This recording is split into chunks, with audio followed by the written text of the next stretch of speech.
9월 13일 금요일, 오늘 10% 이상 급등한 종목과 그 이유에 대해서 알아보겠습니다.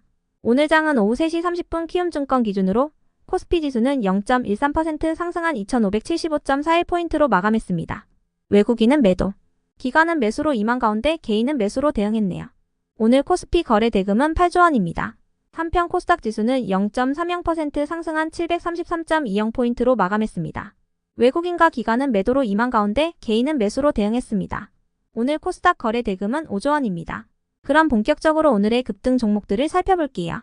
오늘 10% 이상 급등한 종목은 총 25종목으로 코스피에서는 6종목, 코스닥에서는 19종목이 나왔습니다.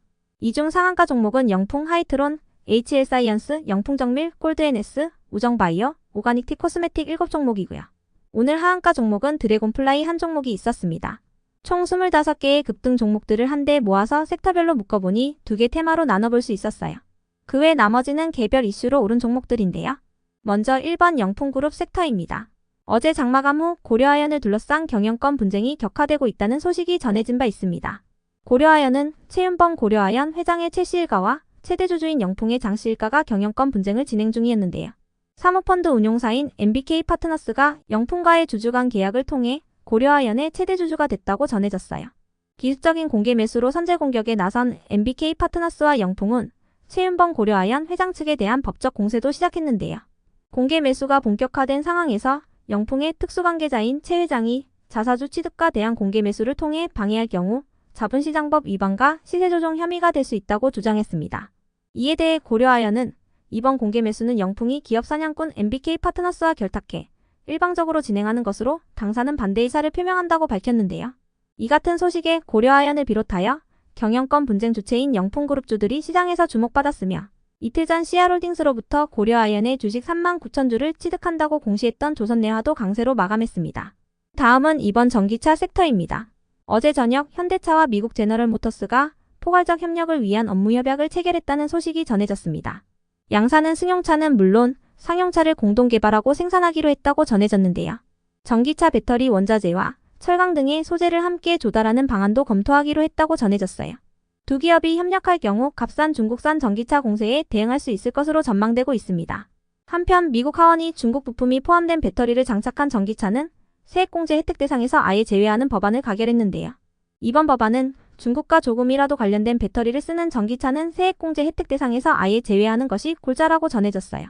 이 같은 소식들 속에서 주요 완성차 기업들을 중심으로 일부 전기차 관련주들이 강세를 보였습니다. 그 외 나머지는 개별 이슈로 오른 종목들인데요. 먼저 HL사이언스는 중국 상해이약그룹과 우술조인트 100에 대한 중국 독점 판매 계약을 체결했다고 밝히면서 상한가로 마감했습니다. 우술조인트 100은 연골세포와 연골의 두께를 증가시키는 원료가 포함되었으며 이번 달 중으로 첫 수출을 진행할 예정이라고 전해졌습니다. 한편 골드NS의 상한가 이유는 파악되지 않았는데요. 오늘 교육 섹터와 관련해서는 정부가 교육청에 내려보내야 할 지방교육 재정교부금 10조 원을 임의로 삭감했다는 소식이 있었으니 참고해주세요. 다음으로 하이트론은 저번주 금요일 장마감 후 타법인 증권 취득자금 확보를 위해 100억 원 규모의 전환사채 발행을 결정했다고 공시한 바 있는데요. 월요일에는 표적 항암제를 개발하는 GPCR의 연구진을 임원으로 영입한 뒤 본격적인 신약 개발에 나선다고 밝혔으며 월요일 장마감 후에는 최대 주주 변경을 수반하는 주식 양수도 계약을 체결했다고 공시했습니다. 이 같은 소식들이 연달아 전해지면서 하이트론이 5일 연속 상한가로 마감해 주었네요. 이어서 우정바이오는 강원도 양구에서 럼피스킨병이 발생하면서 우정바이오가 감염관리 서비스를 제공하고 있는 부분이 부각되며 강세를 보였다고 알려졌습니다. 강원특별자치도는 양구군 방산면 소재의 한우 농가에서 신고된 럼피스킨병 감염 의심 증상을 나타내는 동물에 대한 정밀 검사를 실시한 결과 양성으로 최종 확진됐다고 밝혔습니다. 다음으로 오가닉티 코스메틱은 어제 장중에 적정 유통 주식수 유지를 통한 주가 안정화와 기업 가치 제고를 위해 주식 병합을 결정했다고 공시한 바 있는데요. 해당 소식이 지속 호재로 작용되며 상한가로 마감했습니다. 한 주당 가액은 492원에서 4,922원으로 발행 주식 총수는 4억 8,809만 주에서 4,880만 주로 줄어들게 됩니다. 신주권 상장 예정일은 오는 11월 23일이며 병합으로 인한 매매 거래 정지 예정 기간은 11월 5일부터 11월 22일까지입니다. 이어서 유틸렉스는 IV 리서치에서 유틸렉스에 대해 유틸렉스가 사업 개발 역량을 확대하고 있으며 2025년에 있을 2개의 핵심 파이프라인 중간 발표를 주목해야 한다고 분석하면서 강세로 마감했습니다. 유틸렉스의 해당 파이프라인은 암세포 성장의 촉진을 암세포 성장의 억제로 전환하는 기전이기 때문에 더욱 강력한 항암 효과가 기대된다고 밝혔습니다. 다음으로 BCNC가 상승했습니다. SK하이닉스가 HBM 제조용으로 신소재인 보론카바이드 포커스링을 도입하기로 했으며 협력사인 BCNC의 포커스링 제품을 도입하여 품질 테스트를 진행하고 구매 주문서를 냈다고 전해졌기 때문인데요. 해당 소식에 BCNC가 실적 기대감을 입으며 강세를 보였네요. 한편 핑거스토리와 소프트캠프, 대명 소노 시즌의 급등 이유는 파악되지 않았습니다. 다음으로 GS글로벌과 화성밸브를 비롯한 대왕고래 관련주들이 상승했습니다. 오늘 대왕고래와 관련하여 특별한 호재가 있던 것은 아니었지만 대왕고래 시추 기대감이 지속되는 모습인데요. 다만 장마감 후에는 한국석유공사가 대왕고래 프로젝트와 관련된 문서 수십 건을 지난 6월 이후 모두 비공개 처리한 것으로 나타났다는 내용의 기사가 있었습니다. 이번 프로젝트는 대통령이 직접 브리핑을 진행할 만큼 관심이 큰 사업인데 공기업이 관련 내용의 정보를 감추는 듯한 모습이 보여 의구심이 일고 있다는 내용의 기사였는데요. 그 밖에도 GS글로벌은 최근 풍력에너지 쪽으로 엮이는 기사가 붙어준 바 있으니 참고해주세요. 이어서 대한금속은 어제 장마감 후 KH그룹이 관계사를 통해 영풍재지와 대한금속의 경영권 분쟁 소송을 제기했다는 공시가 올라오면서 강세로 마감했습니다. KH그룹은 영풍재지뿐 아니라 영풍재지의 최대 주주인 대한금속의 경영권도 노리고 있다고 전해졌는데요. 기사에 따르면 영풍재지 소액주주 연대도 기존 경영진을 불신하고 있어 향후의 변수로 작용될 것으로 전망되고 있습니다.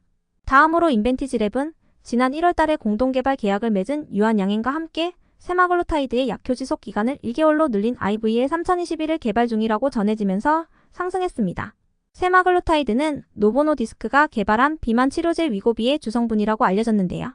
이러한 소식 속 인벤티지랩이 독일계 빅파마의 기술 수출을 진행한다는 소식도 지속 호재로 작용되며 강세를 이어가 주었네요. 이어서 S트래픽을 비롯한 밸류업 관련주들이 상승했습니다. 거래소가 9월 넷째 주 중으로 KRX 코리아 밸류업 지수를 선보일 예정이라고 전해졌기 때문인데요. 시장에서는 밸류업 지수가 발표되면 고배당 등 주주환원의 강점을 가진 금융 및 증권주들이 수혜를 받을 것으로 전망하고 있습니다. 해당 소식에 금융 및 보험, 지주사 등의 밸류업 관련주들이 상승한 가운데 최근 밸류업 공시를 했던 S트래픽에도 강한 매수세가 유입된 모습이었네요. 다음으로 대명에너지를 비롯한 신재생에너지 관련주들이 상승했습니다. 최근 진행된 미국 대선 TV 토론에서 트럼프 후보보다 해리스 후보가 우세했다는 평가가 나온 가운데 신재생에너지 관련주들이 해리스 수혜주로 지속 부각되며 강세를 이어가는 모습인데요.